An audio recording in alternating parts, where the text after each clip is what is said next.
those who are outside, can you please come in?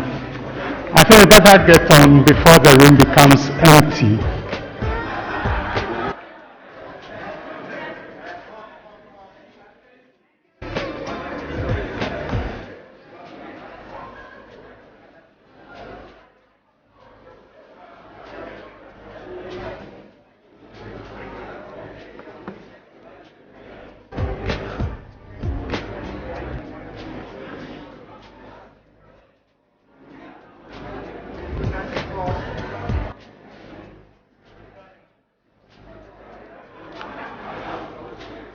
The moderator for the next session is Professor Alfred Yawson, UGMS class of 2002.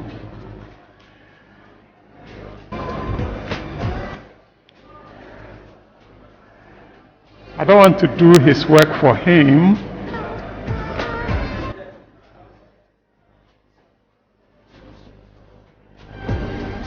Okay.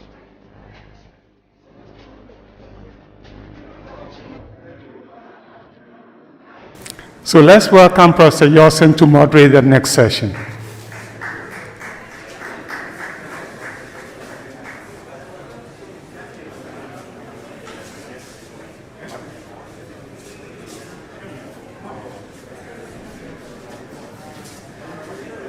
So thank you very much. Our short break is over. So let's settle for the next session.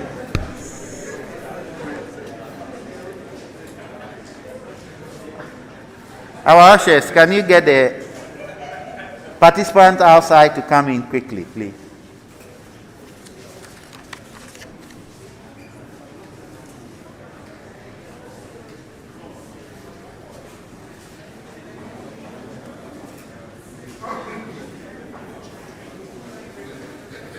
Okay, we're going to have the second leg of the program. We have interesting sections. We're going to talk about health and technology, which is the theme for the 60th anniversary celebration. Then health, security, and pandemics. We all know the times in which we are and the need to talk about how secure we can be going forward. And then, last but importantly, economics, politics, and health. That's the social environment within which everything plays out. I have three interesting personalities, and from my own perspective, I'll quickly tell you. The first speaker is my junior by a year in the medical school. He is class of 2003.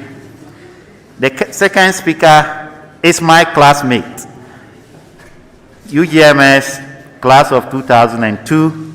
And the last is my teacher. So it's a gradation. So we start from junior, classmate, and a teacher. The first speaker will be Dr. Ofori-Adjei. He is a graduate UGMS class of 2003 and a fellow of the West African College of Physicians and a specialist physician, Department of Internal Medicine or Medicine and Therapeutics, Kolebu Teaching Hospital, and also the head of the Medical Intensive Care Unit. I must add that appropriately he was chosen because of his passion and enthusiasm in IT. So whilst in the medical school, he co-founded an IT company called Fairgreen Limited, which operates in the IT space within Ghana and other parts of Africa. And lastly, but importantly, he was the consultant for the Electoral Commission, Ghana, and he designed and implemented the new IT system that was used for the 2020 elections. So if we are talking about technology and Ghana is still peaceful, then he has a part to play. Thank you. You are welcome, Dr. Ofori-Adjei.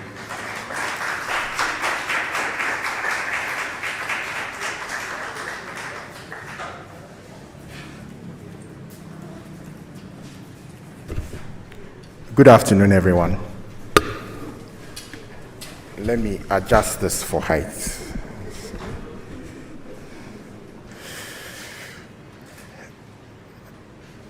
Can I have the presentation up, please? Okay, good afternoon once again. So as Alfred introduced, I have two passions in life. One of them is health, the other one is IT. They have interestingly been able to sort of complement whatever I do. I brought a lot of what I learned and what my teachers taught me in medical school into IT. And when I practice, I do some bit of IT as well in medicine. So it's, I like to call them my two escapes. I escape from one to the other when one gets too tough. And I need to find some joy elsewhere. I run into the other. So I've been in the IT business for over 20 years, as Alfred said.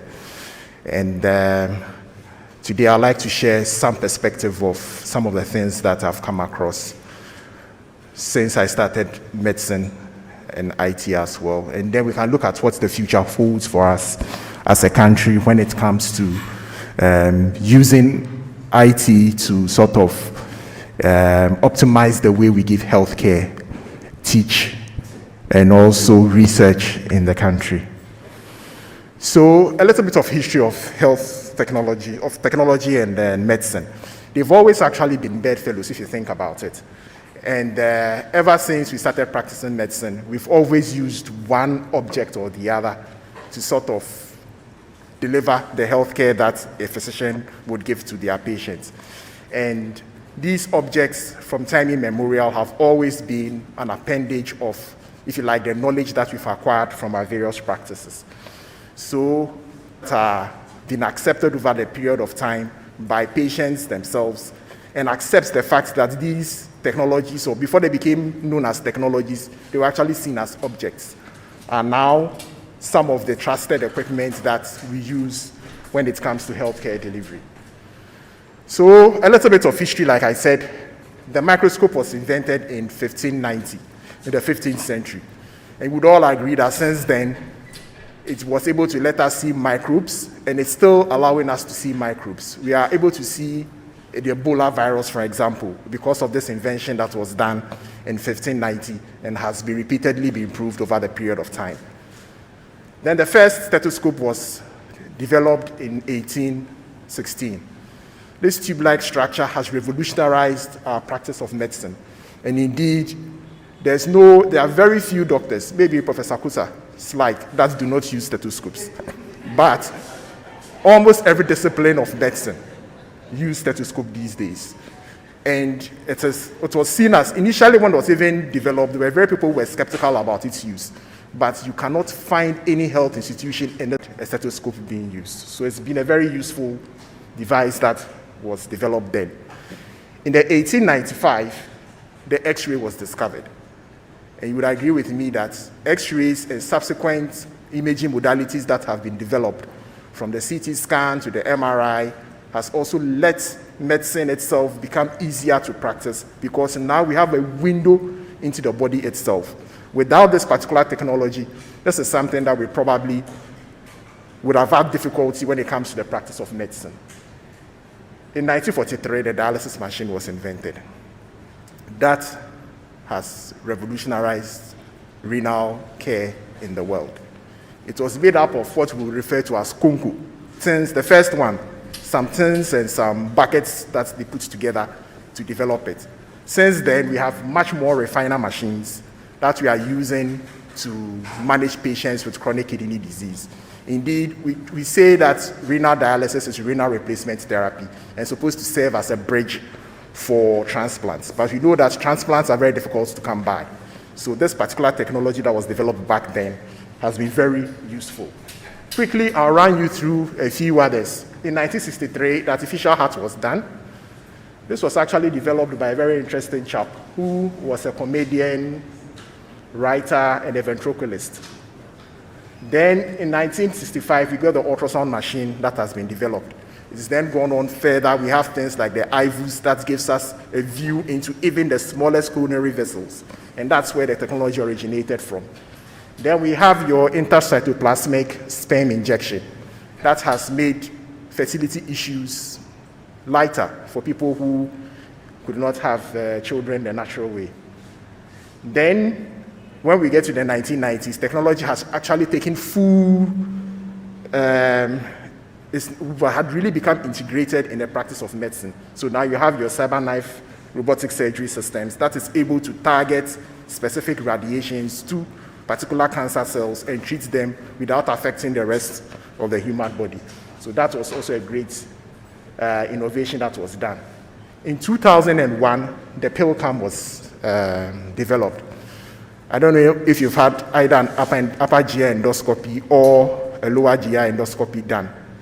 They are very uncomfortable procedures. But with a pill cam, it's a pill that you swallow that will take pictures every step of the way, from when you swallow it all the way to when you expel it.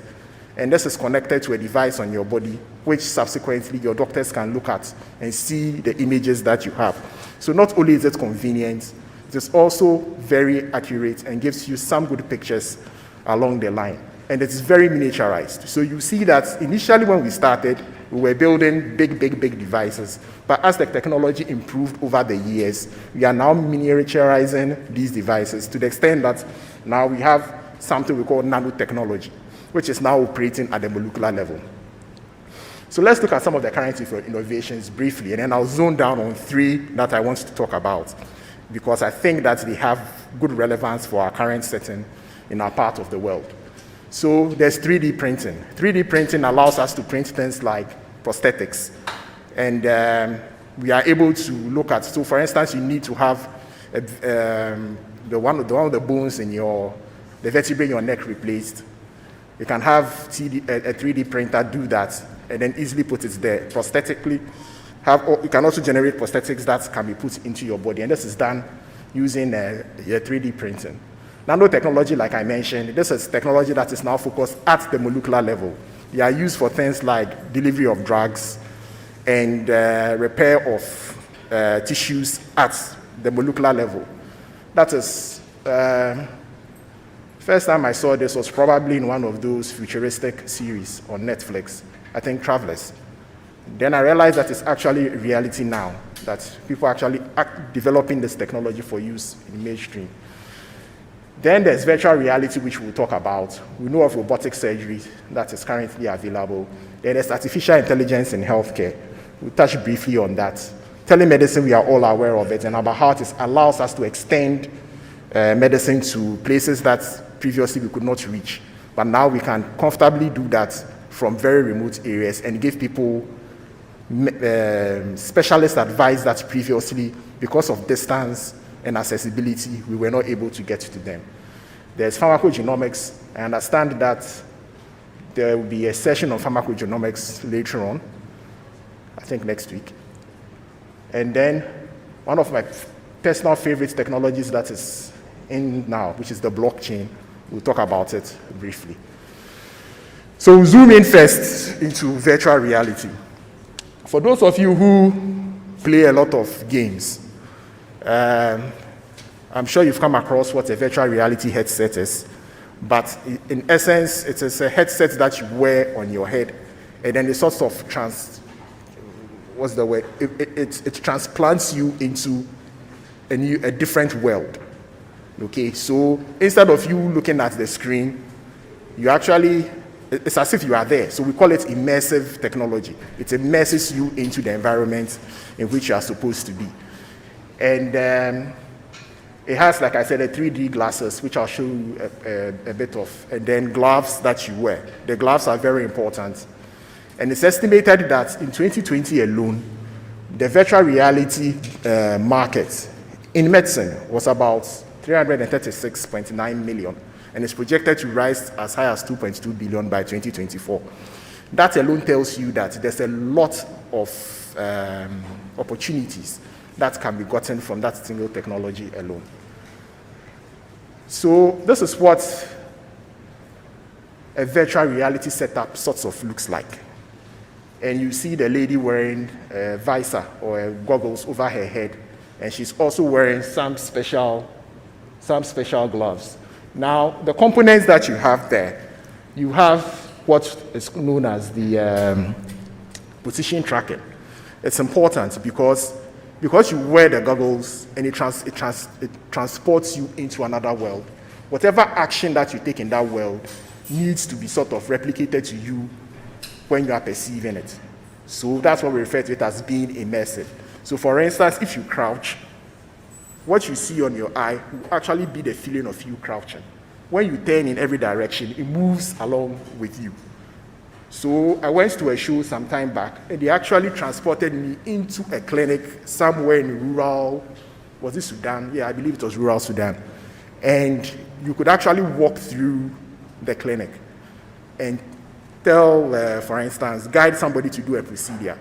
But because you are in there and you are moving around, you are sort of seeing what is being done. So then you can instruct them to pick up this, use that. So it completely translocates you into that particular environment. And the positioning tracking is very important so that it knows when you are moving around and gives you the feeling that you are actually in that room. Then the headset, like I said, that's what gives you the vision. You see whatever it is that you are seeing. You don't see anything else around you but where you've been translocated to. And then the feedback gloves are very important, especially if you are using it to do procedures or surgery. You will all agree with me that it would be very funny if you were just moving your hands around and you didn't have any feedback. So basically what they've done now is they've been able to develop these gloves such that when you apply pressure, you actually get a feedback so that it is no longer an abstract thing you are feeling exactly what you would have felt if you were in that environment. And that helps a lot in teaching people how to do certain procedures and surgeries. So what are some of the applications? As I've already said, medical training, it's very important. So for instance, we can simulate anything. And that's the beauty about the virtual reality system. You can simulate anything. So whatever scenario you want to, you can. And then it allows you students to deal with the simulation that you've done as if you were in real life. Okay, so it makes the teaching possibilities immense. So for instance, you are not worried about a student breaking something, or for that matter, you want to teach a procedure to a student or a resident. You are not worried that the resident will actually cause harm to the patient because it's all been simulated. And if anything goes wrong, it's just a question of a reboot, and then we are back to where we started from. The other good thing about it is that imagine dissection of cadavers. We no longer have to go to the cadaver room to have dissection done and be smelling the formalin and all that.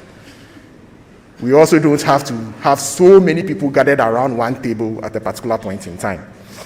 Because now, with virtual reality, we can book the sessions. Everybody goes, wears their headsets. Their teachers don't even have to be present in the same room with them, but they will be able to guide them on how to do the anatomy dissection simply by using this virtual reality solution. So as I've already said, we can do real-life surgical procedures, do a simulation with no risk or harm coming to the patient that is involved. It is also very good in the teaching of minimally invasive surgery because once again, you can set up an environment and teach would-be laparoscopic surgeons how to do these procedures remotely without having necessarily to cause harm to patients.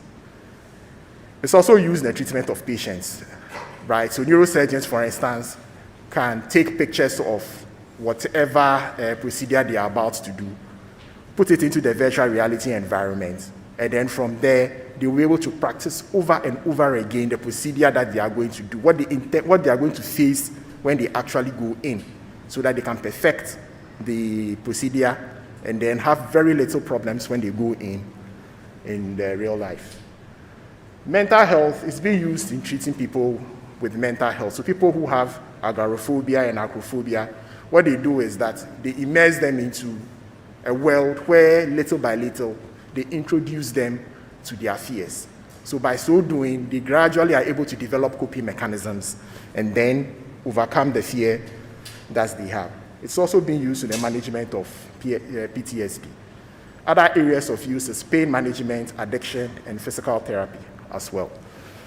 Now let's look at artificial intelligence. Artificial intelligence is an interesting area of technology that is being applied in almost every facet of life, from the financial world, economics,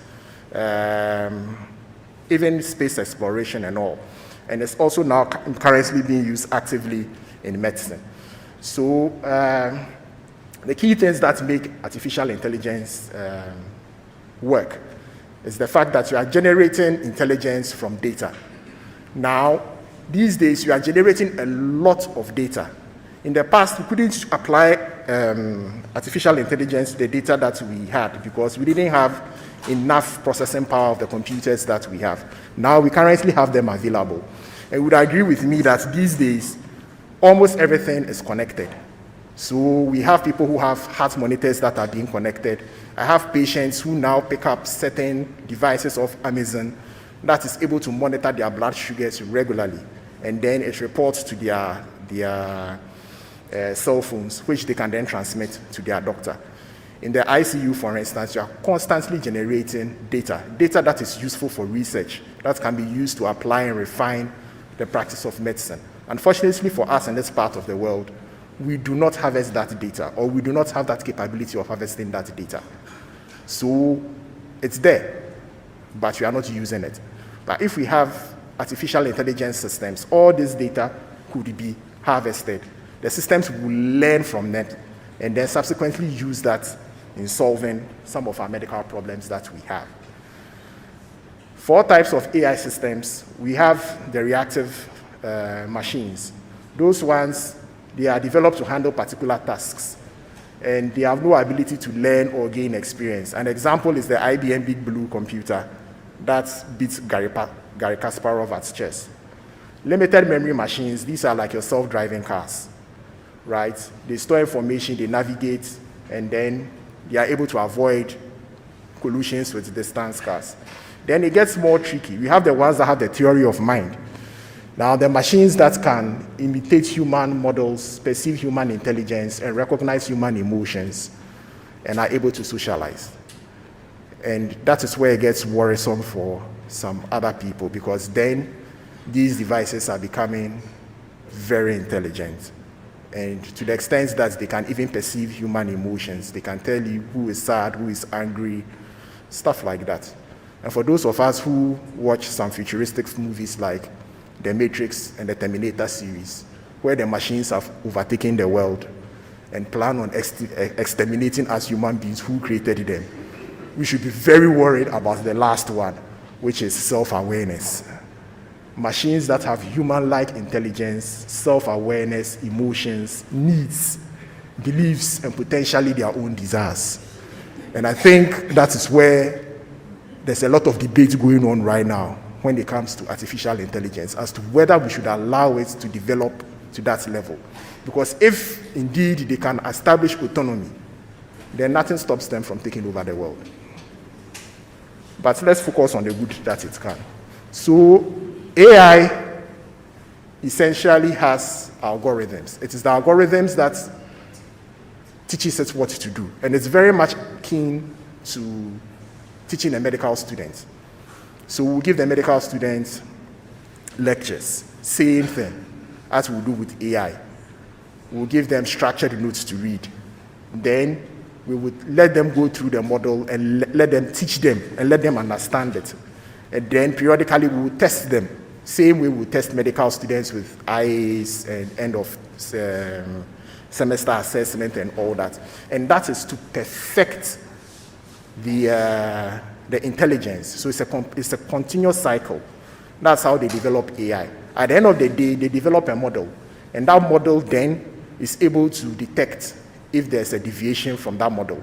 So in this instance, AI that has been developed to, for instance, detect if there's a broken bone, has had several pictures of X-rays of a hand put into it such that if you present it with one that is missing a particular part, it is able to detect it and tell you that the part that's on that particular X-ray of a patient is absent. And that is how they create the intelligence. And so this is a simple model. And that's what all the algorithms when it comes to AI is. And it is very much akin to training a medical student. So that is where the intelligence comes from. So, as I've already said, we generate a lot of data, and this data can be used to refine the artificial intelligence algorithms. We didn't have computational power back then, now we do. And now that we are connected, almost everything is connected, we really should be able to generate a lot of intelligence from the medical data that we are having. And as we are storing our data in electronic medical records, these days almost all the hospitals have one electronic health record or the other. We should be able to harvest all that data to improve on our diagnostics, research work, and general patient care. Google has developed an AI healthcare system, which in 2018 was called Lina, which is Lymph Node Assistant. And this is an example of AI at work. So what it does is that it analyzes histology slides. Okay? I'm sure Professor Akosa will be interested in this. It's probably going to take away his job. But it's but it analyzes histology slides that have been stained, that's tissue samples, and then it's able to identify metastatic breast cancer tumors in this lymph node biopsies. Now, they tested it against 2 data sets, and it was shown to accurately classify a sample as cancerous or non-cancerous correctly 99% of the time. Furthermore, when it was used in conjunction with doctors in a typical analysis of a tissue sample, they were able to, the system was able to have the average slide review time. So this is AI in combination to human knowledge. They were able to half the time that it takes for them to make a diagnosis. Okay, obviously, yes, this needs to go through approvals and all that, but you can see where it is gradually going to end up with. And what's the good thing about it is that maybe it may free us to do other things that machines cannot do. And there are other regular things like being able to pick up cancer on a cell, on a slide, on a hematological slide, can be done by them. So some applications, we've got virtual nursing assistants where you can go and see them, tell them your problems, and they may tell you to do A, B, C, and D. Several years ago, I did medical informatics in Johns Hopkins. They used to have an application called D-Explain, where you put in all your symptoms that you have, including your zip code and everything, and then we tell you a possible list of diagnoses that you may have.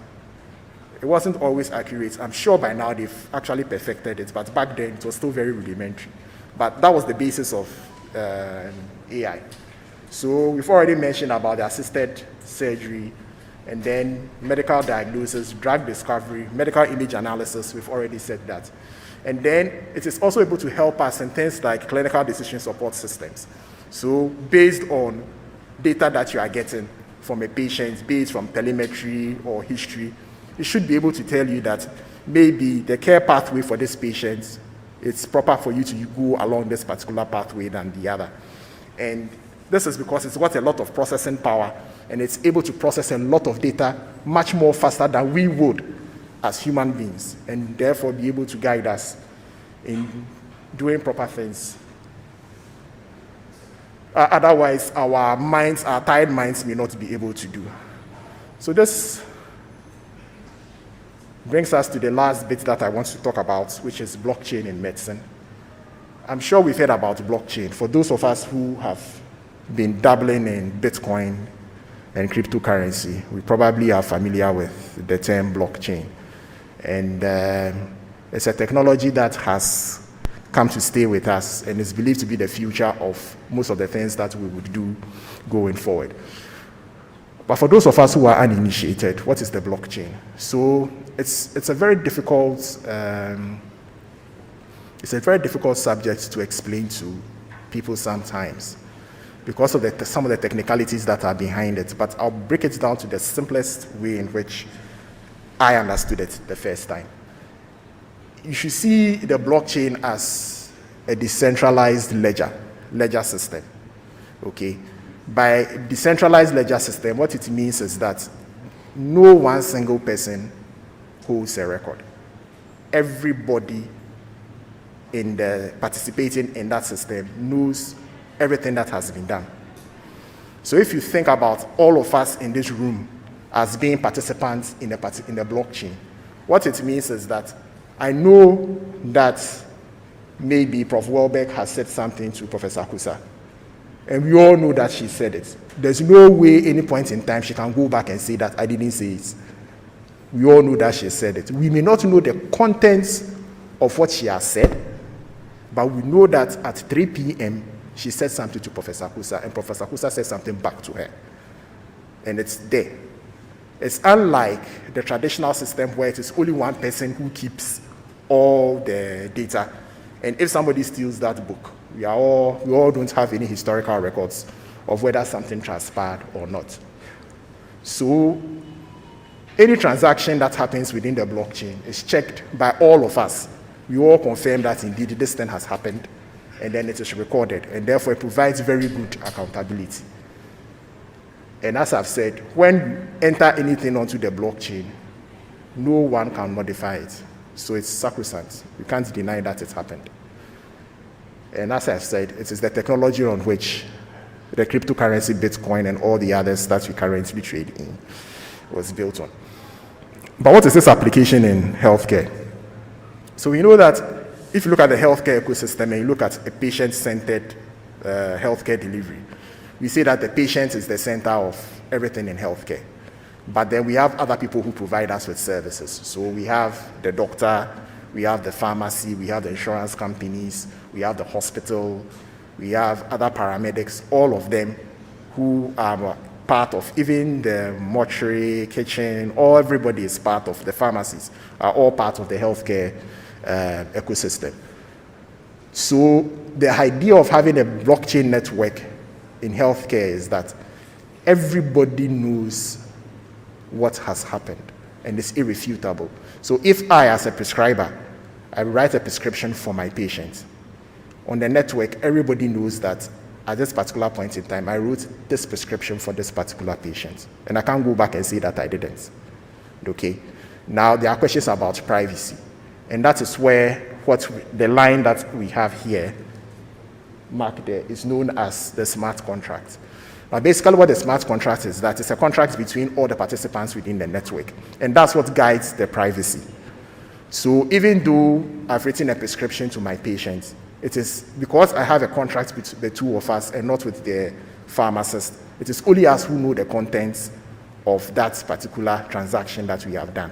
However, if my patient goes to the pharmacy to have the prescription on it, then she can give permission to the pharmacist to see her health records and the medications that have been prescribed to her.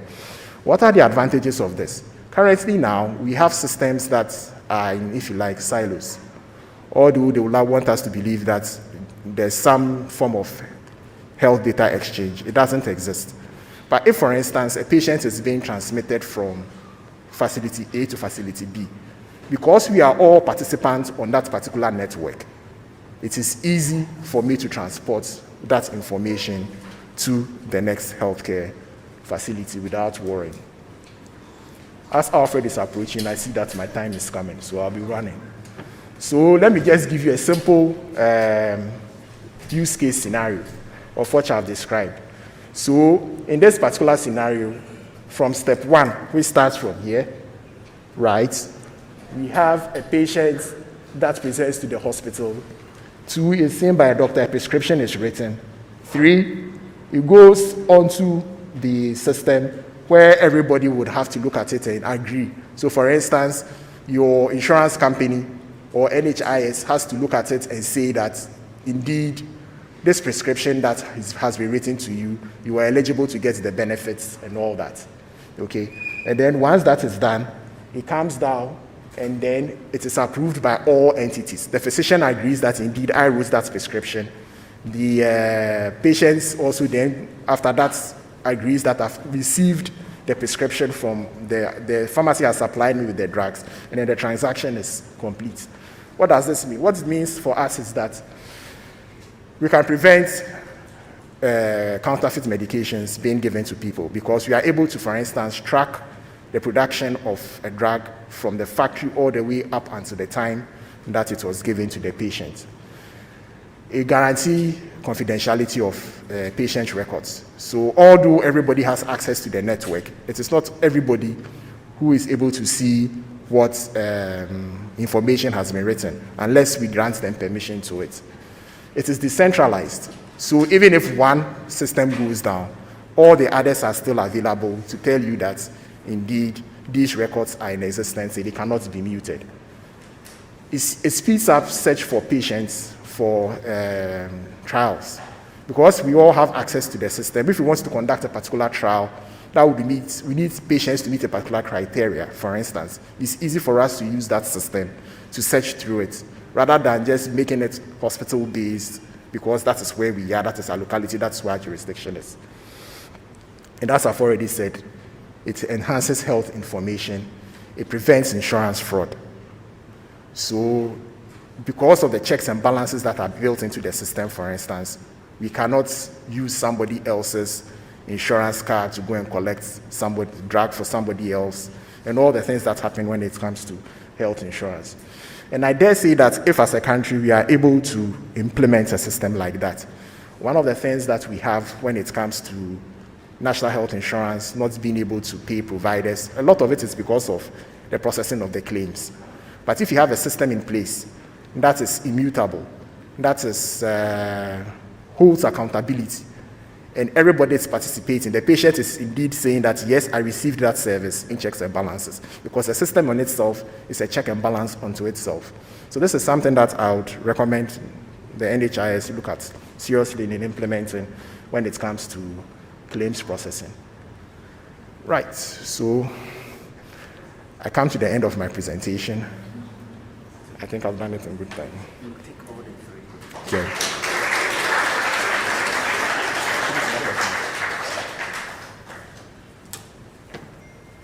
Discussion. Then public health with the Ghana. It's easy.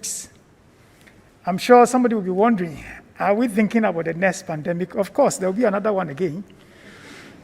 But not now, probably when all of us are gone. But it's always good for us to know what are the telltale signs, what are the things that we should be looking out for, and what is the best thing to do at this point in time. It takes only 36 hours for any infection from anywhere to be across the globe. And that is the more reason why we should be worried about global health security. Anytime you sit in an aircraft, remember, but now it takes only 36 hours. And this is what is happening on a daily basis. So you have about 4.42 million flights worldwide, about 4.2 billion passengers, and 115,000 commercial flights every day. Now, this is just to give you an idea about what is happening when you sit in your clinic and you make a diagnosis of a disease like Ebola. And the person tells you that, I need to go on to the next flight. And you don't have a proper means of isolating them or making sure that they don't get onto the next flight. Remember what happened in Nigeria was somebody who had been diagnosed of Ebola but got onto the flight and got into that country. Which means that if our borders or the areas that are supposed to protect us fail to do that, in 2005, the international community came out with this document, which we call the International Health Regulation Document. This document, if every country is applying or abiding by this document, it means that if there is a disease that is of public health importance in any particular place, that disease is expected to be reported to everywhere. But the problem is people are not truthful. And I always use COVID as an example. When we're doing the contact tracing, and you ask people, where have you been? Can you give us an idea of where you've been to so that we can identify all the... They will give you half of the list. The other half, they'll keep it to themselves because it's been to a lady's place and then the family, so no, this place is out of bounds. So you have finished your job thinking that, oh, we are ahead of the virus, only for you to be told that there's somebody here who has come down with the disease, and the person said, oh, I came into contact with this person. But we asked you, can you give us the entire list? We gave you scenarios just to remind you of where you've been to, but that is the challenge. So international health regulation, if we are able to work with this document, every country, then we know that we will be able to help in mitigating a number of the issues that. This is only to give you an example of emerging and re-emerging infectious diseases and where they've been identified. And I'm sure that when you take a closer look at this, you notice that that part of the world is quite busy. The other thing that we should remember is that even though a lot of things are happening, your ability to make the diagnosis is what tells, and then not only the diagnosis and reporting. Now, a number of countries are not, we use COVID as an example. People keep saying that, oh, COVID is not in this country, it's not in that country. The truth is, are they testing? You only identify when you do the test. And I remember in medical school when we've been taught to see things under the microscope. During the first few days, you see nothing. But you keep saying that, yes, I've seen, then you also draw something. I also remember doing the same to a chief in one of the villages when we were supposed to do the Bui health impact assessment before the Bui Dam was built. You know, we're supposed to do blood sampling late in the night and skin snip. And you need to convince the chief that this is what you're going to do. So we want the chief to see something under the microscope. You can imagine how what I was doing in that village. I was telling the chief, you have to see. And eventually he saw something. And then we were able to go ahead to do the assessment. And all that I'm saying is that what we are seeing here is what has been reported. If it's not been reported, there are people who are dying in those villages and we don't know anything about it. This is why global health security is of importance to all of us. This is just to give you individuals that were in aircrafts and they were traveling from one point to another, proportion of them that can easily get COVID, whether you're in the first class or you're in economy class. This was what, and depending on the number of hours that you spend it. And bringing all this to light for you to know that for us to be safe, it is not only the doctor that need to do the job, but those who are the border posts, each one of them need to play their role. This is why the global health security brought out these three key areas, which had to do with prevent, detect, and respond. And under prevention, we are looking at antimicrobial resistance. Our next generation of challenges is going to be with antimicrobial resistance because we are feeding the animals that we are eating with antibiotics. These antibiotics, some they are able to metabolize them well, others no, and eventually we kill these animals and then we feed on them. What is happening to our system? That is the bigger challenge that we know we are going to face in the next few years. Then the zoonotic diseases, biosafety, biosecurity, and then immunization. So this, if we are able to do well, we are able to prevent the next generation. The other big block had to do with detection. Now we need to train people to be able to detect the problem early enough. I want to also say here that the outbreak of cholera that we had in this country that we became very famous was because a doctor made the diagnosis perfect, but failed to add the second part of the diagnosis that now I have made a diagnosis. The community component needs to be done before this person goes home. And you know, sometimes we are very happy with the job that we have done. So immediately he discharged, go home.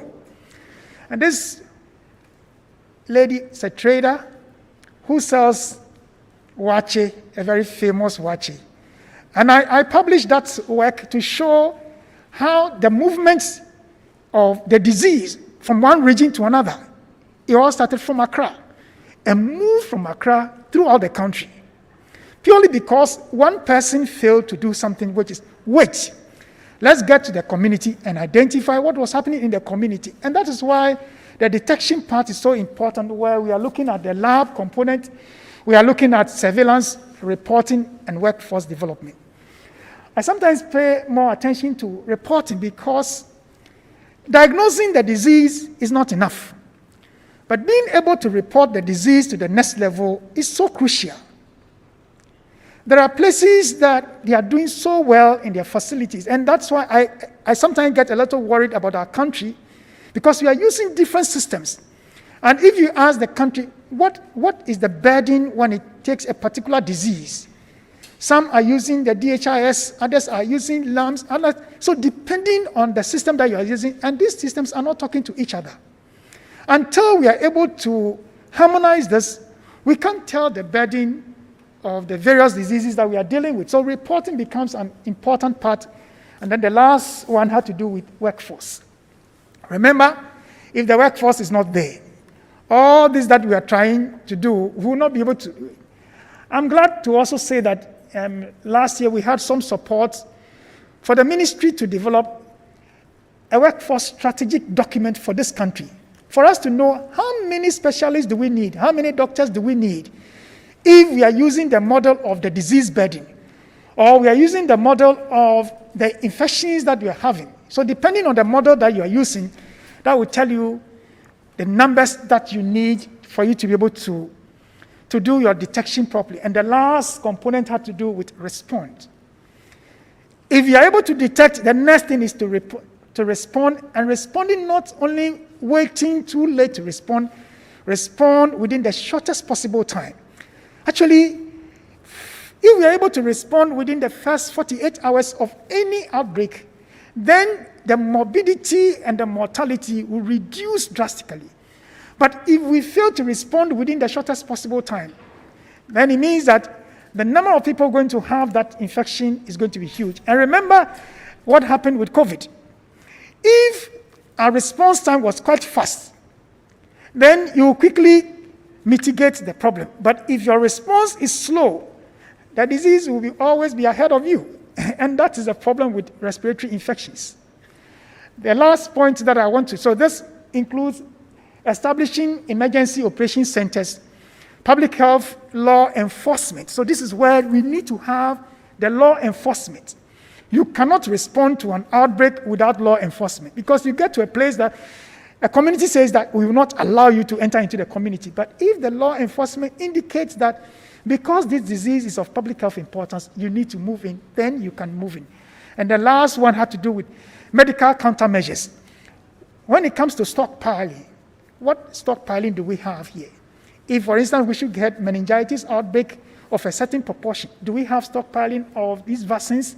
So countermeasures is basically saying that we will be able to respond to this issue should in case it happens. But the challenge is that we do more of a knee-jerk approach reaction, which we need to take a closer look at it if really we want to do the best for our country, and not only for our country, for our neighbors as well. We're using the One Health approach because we are now closer to the environment and also to the animals. So long as we are closer to them, remember, the next problem is that we are going to have the infections that are coming from animals. Let me just show you this slide that's showing that now diseases are spreading faster and further because of transportation means. The other thing is that 70% of countries are not prepared, including our famous country, Ghana. We are not very prepared when it comes to certain diseases. So we need to start thinking about how best do we handle it. Sometimes the doctor in the hospital says that, oh, it's not my problem. Remember, because you are the one to see that patient, and if it's something that kills, you'll be the first to go. And that's why it's so sad that we don't pay attention to some of these things. Because you are the forefront. You see, you are a frontliner. And for frontliners, we should be more concerned about our own security, because the fire service always say that make sure you are safe before you can save others. But I don't think that that's the training that we receive in the medical school. Ours is to save. But I think that we should start looking at it. Who cares for us? We need to make sure that we are safe, and then we can provide that service. What is the economic impact of not being prepared? Well, we know that the next pandemic that is going to occur is going to cost the world over 6 trillion rather. So, and that is why what has happened, we know the amount that each one of them cost. For SARS, about 50 billion, influenza, 5 billion, Ebola, 2.2, Zika, 3.5. And the next one that is going to occur is going to cost us about 6 trillion. But if we spend about $0.65, we will be able to prevent this. If we do this, what we are basically doing is that we are strengthening our system to ensure that we have that ability to prevent, to detect, and to respond spontaneously or within the shortest possible time. If we are able to do so, then it's not going to cost us that much. But if we fail to do that, then the world is going to cough out a lot more money in controlling the next pandemic. So why are we so interested in this? We're saying that we are interested in it because health security protects more than just one person being in the clinic. So if we are able to apply health security, we are able to ensure that it becomes a national issue. Then it protects us from diseases, whether it's coming from one border or the other. We are able to protect ourselves from it. When it comes to economy and political stability, yes. And then the last part is that it saves lives, and it's the right thing to do. Now, let me just quickly add a few more things here, that if we are able to do or pay more attention to the global health security, what it tells us that we are able to prevent illness and death from infectious diseases, we are able to improve the various countries, and finally, we reduce the impact that we'll be getting from travel and trade. This is just to give you some historical timelines on pandemics. So pandemics have occurred in the past, right from before Christ till now. So all these have occurred. And for each one of them, the magnitude varies. We're saying that if pandemics keeps occurring, what should we do? We need to pay more attention to global health security. This is just to give you a few timelines. 1966 to 2019 that we had the COVID-19. So what should we do? The best time to prevent the next pandemic is now. So we need countries to join their voices for better emergency preparedness. And that is what WHO is saying. And with the right political and financial investment now, we can advance health security, prevent and mitigate future pandemics, and protect our future and future generations to come. Thank you very much.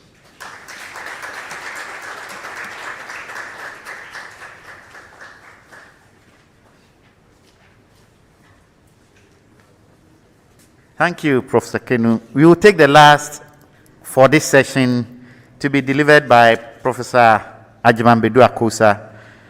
As I mentioned, my teacher, graduate UGMS class of 1979.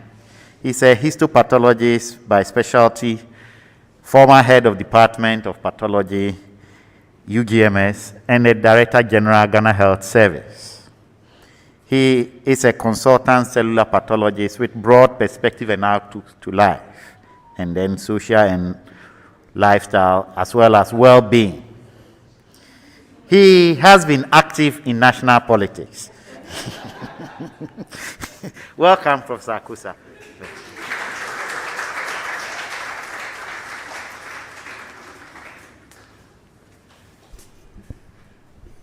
Thank you very much.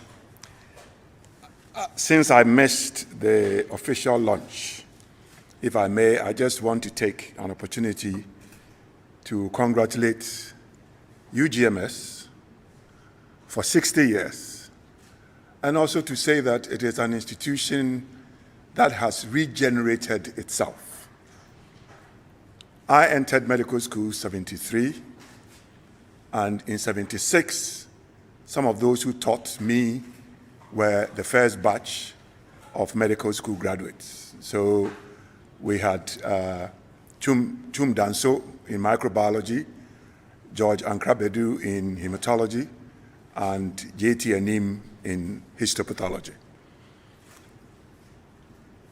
When we finished medical school, doing residency, of course, most of the people who assisted you were products of the school. We came to teach, and today those who are teaching are, in a sense, our students. So I think UGMS has done very well, and long may this cycle continue.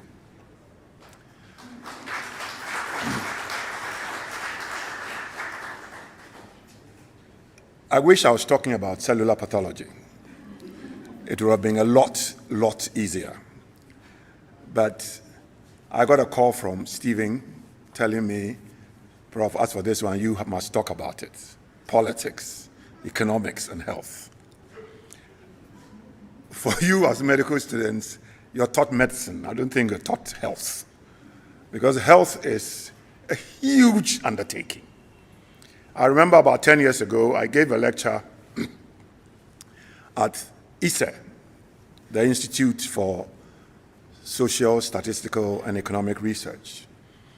And it was health at the center of national development.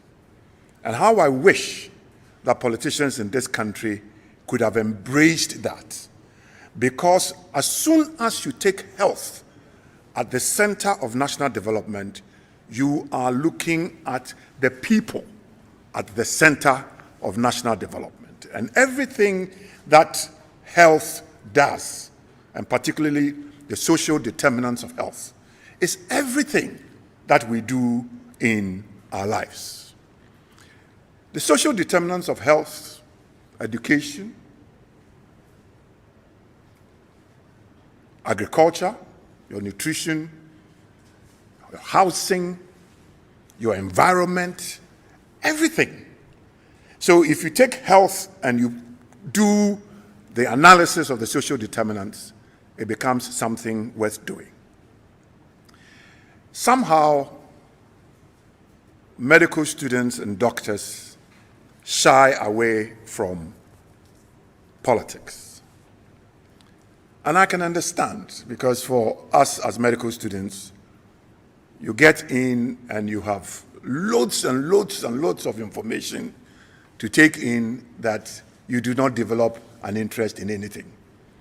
You finish, you are in practice, and that is your life. But let's take a little time and talk about politics. And it need not be national politics, because politics by itself is a way of governance. It is how to achieve power and what to use the power to achieve. It is also about a work environment dynamics, interrelationships within an organization. All that is politics. So you may run away from national politics, but you are confronted with politics at work.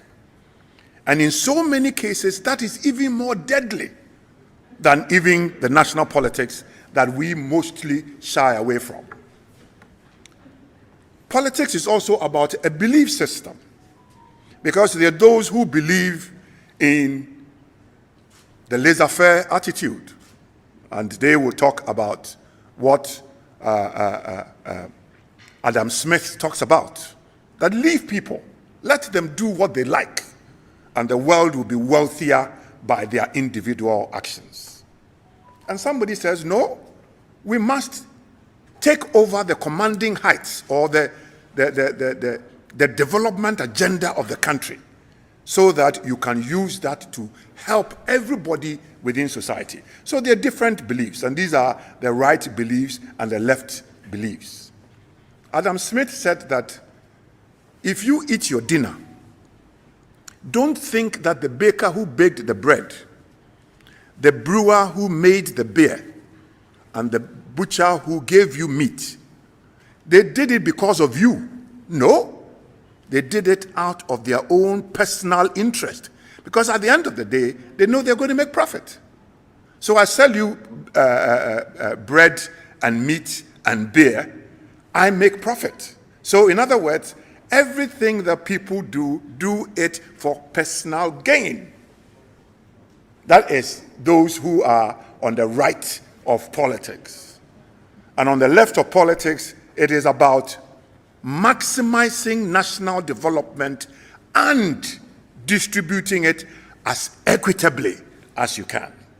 So you see where the two are coming from. Yes, all fingers are not the same.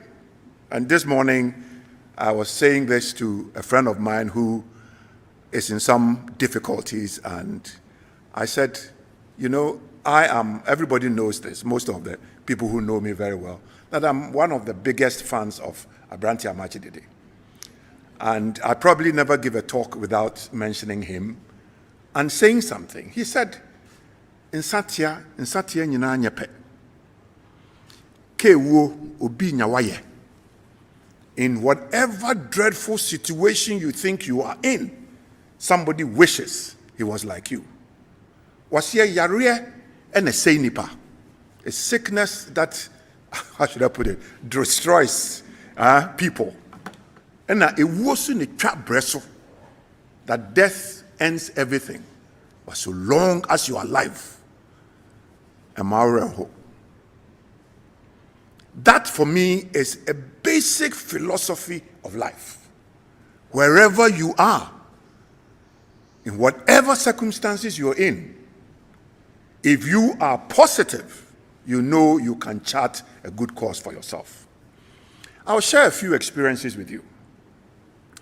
When I finished house job, I had made up my mind I was going to do pathology. So whilst I was doing house job, medical 3, I lose a patient, I go to the morgue, see the post-mortem, and every now and then I will go to the department and go and talk to the head of department. The head of department told me point blank, Akosa, you can't do pathology. Why? Because I didn't get a distinction in pathology. Sir, okay. Me, I knew that those who got a distinction in my class, they were not interested in deep pathology. And maybe the head of department wanted a very small department, As luck will have it, by the time I finished house job, he had gone on sabbatical. You see, destiny works in so many ways. So then I get to the department, and the new head of department, Professor J.T. Anim, says, young man, postgraduate is all about enthusiasm. So long as you are so keen to do pathology, you can do it. Even the dean of the medical school at that time said Akosa wanted to do pathology because he wants to stay in Accra. Why? Because I came to medical school, I never got a credit, I never got a distinction. What people didn't realize is that I didn't want it. But every time there's pass list, Agyeman Badu Akosa. So for me, life was cool. I moved on. Jennifer, I just moved on. Because you see, you have got to, again, and I think it was said earlier on, you have got to understand yourself. So I joined the department a year after head of department arrives. Man, cold shoulder. So you are in a department as probably the lowest common denominator in the department, and your head of department doesn't want to know you. Life was tough. This is the politics of working environment. So one day, the former head of department, who had then become the dean of the School of Medical Sciences in Kumasi, Professor Bill Lane, comes to Accra. And because even though Professor Christian goes to Ghana Club and knew my brother there, somehow, he was not responsive. So Bill said, young Akosa, you'll be my chauffeur. So from now, anytime I come to Accra, you will drive me around Accra. So I take him to every place. And one evening, I just mustered courage. And I said, Prof. Lane, like that, he's like that to everybody. Tomorrow afternoon, 12:30, go to the senior common room, go and get 2 glasses of beer, put one in front of him, one in front of you, and you'll see what happens. If you work somewhere, you have got to learn who you are working with. and particularly your bosses, what they like and what they don't like. This is all politics. It's a politics of work environment. The man was that chatty. Chat, chat, chat, chat, chat, chat, chat, chat. So I said, me, Kai, whether I have money or not, I'll buy beer too. It became virtually, my relationship with Professor Christie. In the end, the man who couldn't do pathology ended up as a pathologist, and me standing here. So you cannot shy away. I think one of the things that doctors have done over the years, and we've done a great disservice to this profession. Somehow we have shied away from what the P word, politics, to our own detriment. Why do I say that? Colonial time, if the governor was away, who acted for the governor? The chief medical officer. So the chief medical officer, even in colonial times, was so important. But then we all began to back off. The lawyers advanced themselves. And because law is the language of society, everything goes through legal or law formulation. So they abrogate unto themselves the advantage of drafting and inserting themselves into the laws of this country. And they've done very well for themselves. Here we are. When I was president of the Ghana Medical Association, we were fighting to become an essential service. I don't know whether any of you remember that. To become an essential service. Because indeed we are. And yet, for every essential service in this country, the military, now if you're a major, you retire on your salary. Police, they retire, I think, assistant commissioner of police I think assistant commissioner of police. Fire service, all of them. Medical profession, nobody retires on your salary. And it is because we have allowed others to play the game, and we have, in a sense, minded our own business. And for us, what is important is what? Getting the patient better at your own expense. And that is what we have learned to do. But it is important that for us as health operatives, if we take the entire social determinants of health, then we should be major players in all the determinants of health, because that is the sum total that gives the health of the nation and therefore the wealth of the nation. And remember, we crafted the health of the nation, or the wealth of the nation, is the health of its people. Because, you see, if today the competition is such that if you don't get 8 A's or 7 A's, there'll be no medical school. There'll be only about 2-3 people coming to medical school. How the competition has gotten so stiff, only God knows. And the people who get 6 A's are people who, unfortunately, probably do not even have hobbies, do not have interest in anything else other than book. And they will finish, and they'll be masterful in whatever specialties they choose. But lateralizing and influencing decision-making, which is the politics, they back out. Let me tell you that I jumped myself into the fray, but I realized that there was no objectivity in the politics. Our politics is different from what politics is supposed to mean. As for our politics, it's money tricks. It is money plus trickery. So you go in, if you don't take care, you bankrupt yourself. All right? But for me, as a principled person, I mean, everybody said, but Akosa, you can join this, you can join this one, you can join this other. Hey, my friend, I know myself. and I know the principles with which I have been brought up. My father used to say that, everybody says the grass, what is the word? It's what? No. It's greener on the other side, or no. It says, my friend, the grass is greener around the septic tank. So if you jump with both feet around the septic tank, you will not be able to step anywhere again. Honestly. And I mean, he used to say, don't follow money. Money has always followed a good thing. If you're good everywhere, somehow people come in search of you. All right? Health is very important.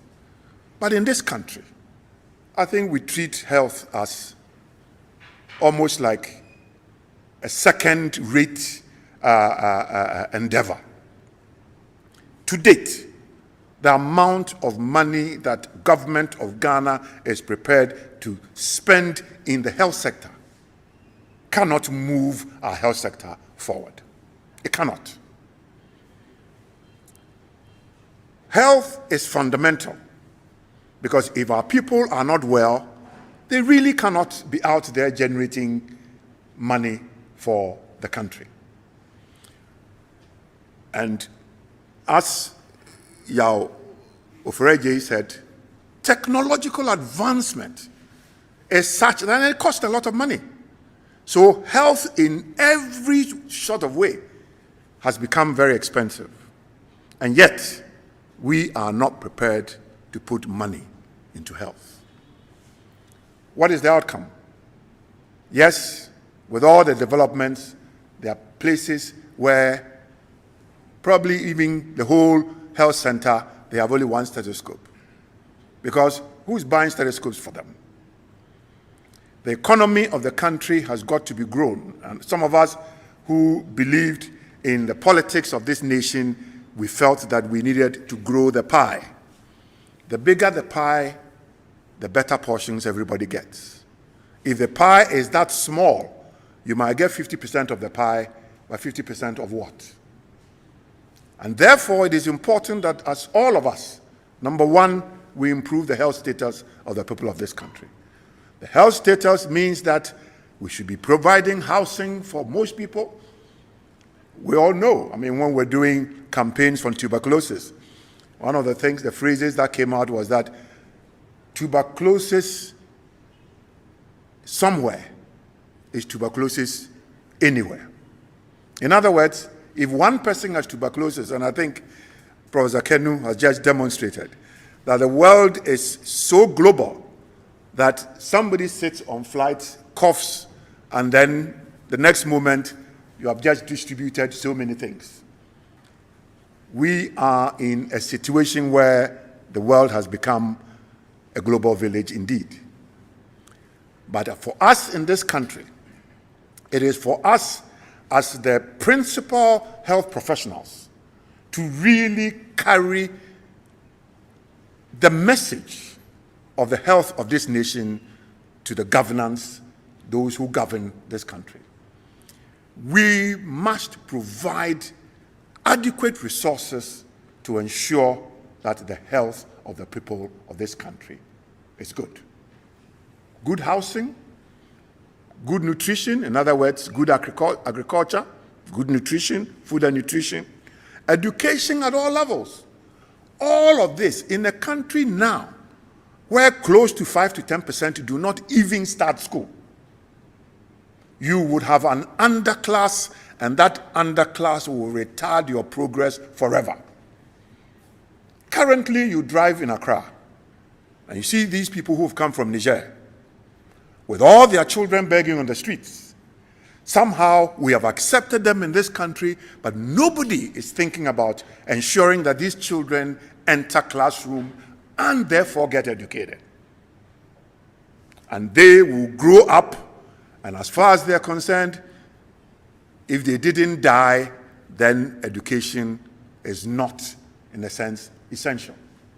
So then you continue with an underclass of people who never go to school, who will do all the wrong things, will defecate openly and spread everything, So it is important. Housing is important, food and nutrition, quality education, the built environment, the environment itself. If health is not only the absence of disease, but physical, social, mental, financial wellness, then at least in this country, that is why somewhere else there's a social net. If you're unemployed, you still have needs. Who meets the needs of the unemployed in this country? And it's as if you're unemployed and therefore you do not desire of anything. So we live in a very complex world. The social environment in our health industry is absolutely crucial. It is just as important as looking after one patient after the other. If you don't take a social history, you miss out on a lot of things. I just want to conclude by saying something. When I started pathology, when I came back from the UK, I was in the department when a resident in the Department of Medicine came to me, and he said, Prof, you've done a post-mortem and you've made a diagnosis of coal workers' pneumoconiosis. And the consultant said I should ask you whether there are coal mines in this country. So I said, I don't know, I don't think there are coal mines in this country. So I asked the resident, how long has the patient been on the ward? And the patient had been on the ward for 3 weeks with an intractable respiratory problem. So I asked the resident, what work does the woman do? The resident didn't know. But as soon as I opened into the lungs and saw what I saw, I called the son and asked, what work did your mother do? And the mother has been burning charcoal for over 35 years. If you know how charcoal is made, it is worse than going down a pit to go and mine coal. As soon as I cut into the lungs, black spew, virtually from viscous black spew, just dropped out of the lung tissue like that. And that is co-workers' pneumoconiosis. So I wrote co-workers' pneumoconiosis, cause of death. And there was panic in medical fall. All right? But as soon as I explained to the resident knew what had happened.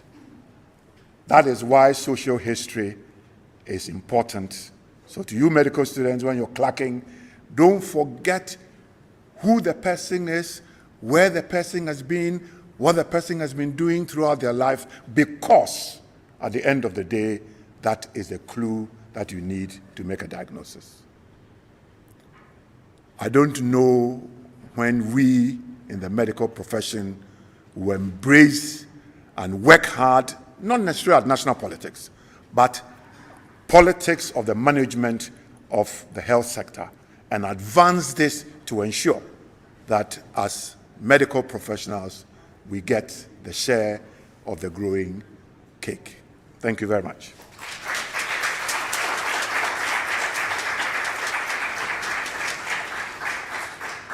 Thank you very much. We've had 3 great sessions. We have quite eaten into the next program. So we will take 2 questions, key ones, and then afterwards you can meet them on the corridors and have discussion. So if there are any questions, quickly, then we can, on all the discussions we had.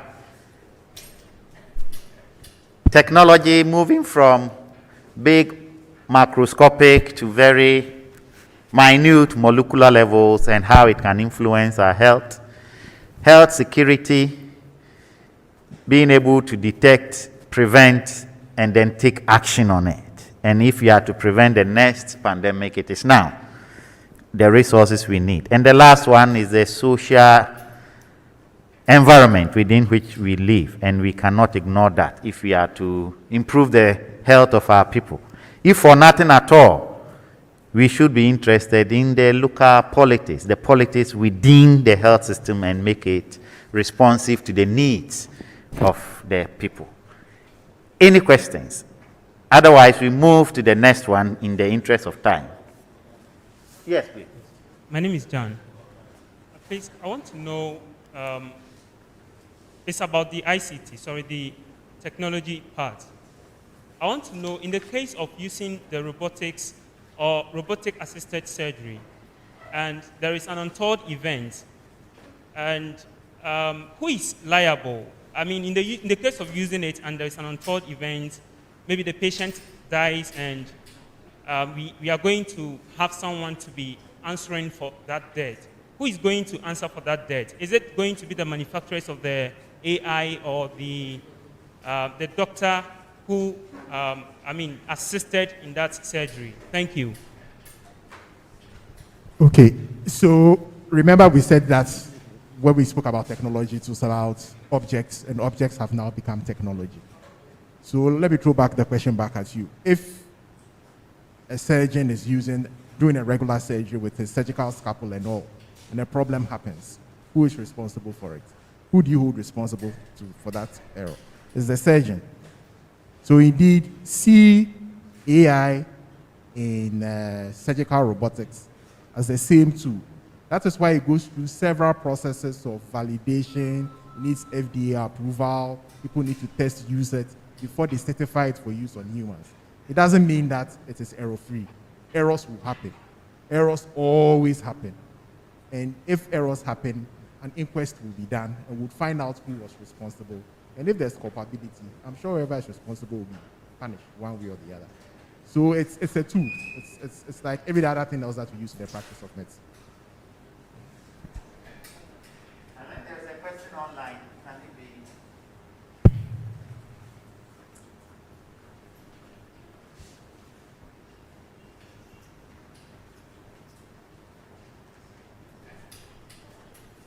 Yes, please. Kindly go ahead.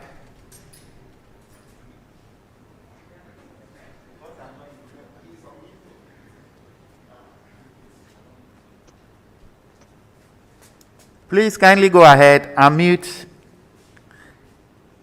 and ask your question, please.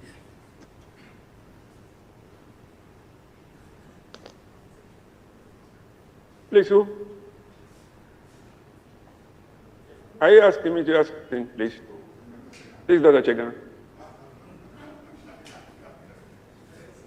Hello? Hello? Yeah. Can you hear me? Yes, we can. We are waiting for the question, please. Okay. My question has to do with, and the suggestion as well with Prof. Akosa's thing on politics. I've had experience working for 3 years in a UN peacekeeping mission in Burundi and Congo and those places. And I can very well appreciate health and conflict.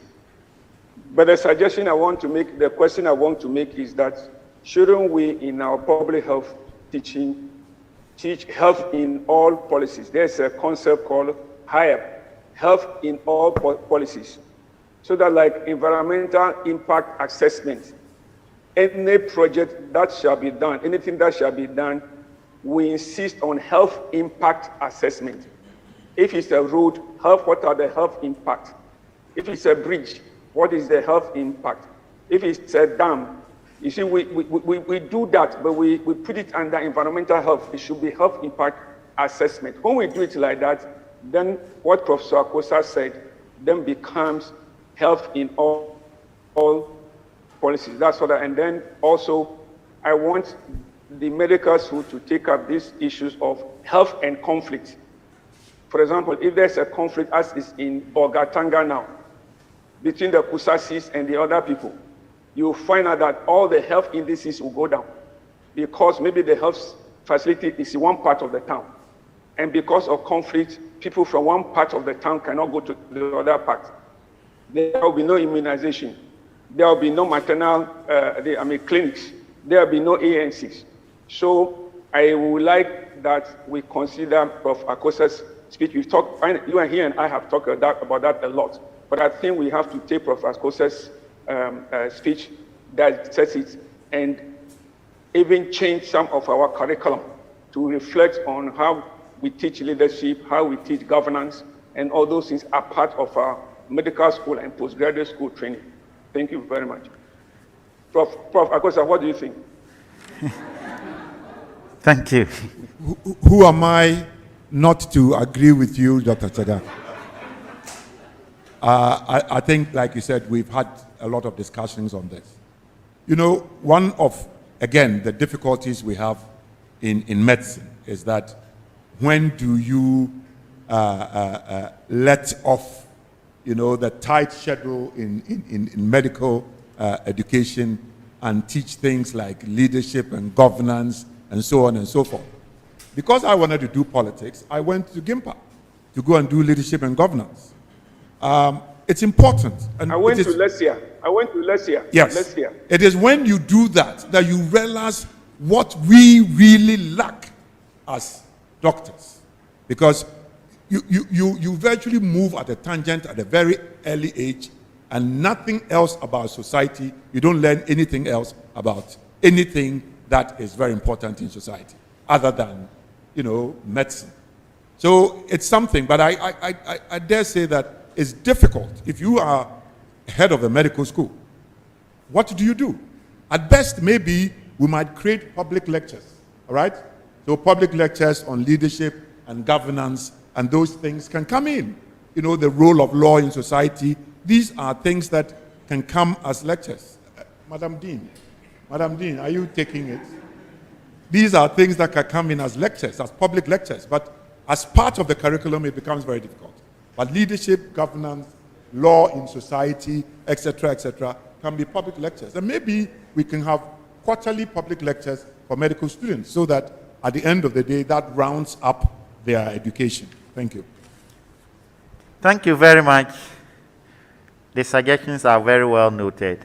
We will move quickly to the next session, please. Thank you. Can we give a clap for the all representatives?